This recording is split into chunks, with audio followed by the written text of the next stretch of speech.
У Таллінскім інфармацыйным цэнтры Еўрапейскага Саюза прайшла дыскусія, прысвечаная Беларусі.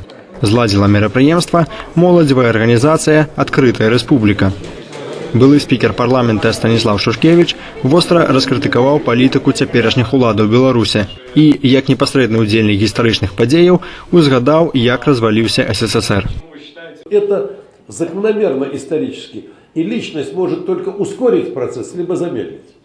Но наверняка неизбежной была кончина СССР. Наверняка неизбежной. Потому что не могло, все большие империи кончали. Станіслав Шушкевіч даў шчырую ацэнку і некаторым установам, і канкрэтным апазіцыйным беларускім палітыкам. Ён расчараваны аўтарытарнымі тэндэнцыямі ў Еўрапейскім гуманітарным універсітэце і абураны дзеяннямі Миленкевича. Удобно этим людям.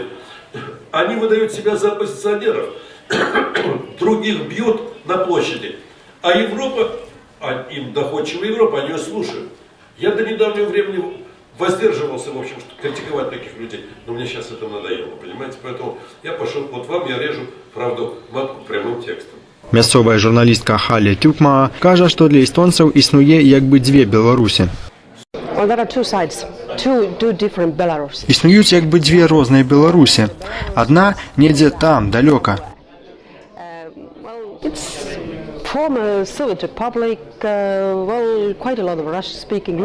Гэта былая Савецкая рэспубліка, там большасць расійскамоўных, прэзідэнт Лукашенка, ён дыктатар, і гэтая Беларусь нас не вельмі хвалюе.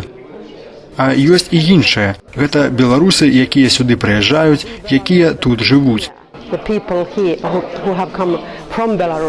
Адзін з іх – Дзяніс Прыстромскі, этнічны беларус і ў той самы час карэнны жыхар Талліна.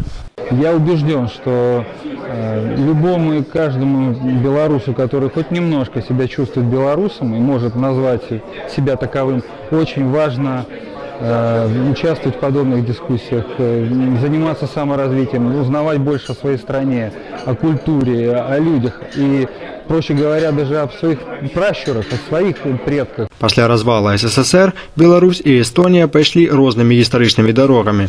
Праз 20 гадоў Эстонію ведаюць як адну з самых перадавых краін у сферы інтэрнэт-тэхналогій, а Беларусь як апошнюю дыктатуру Еўропы. Андрей Елисеев, Павло Байрат, Еврорадио.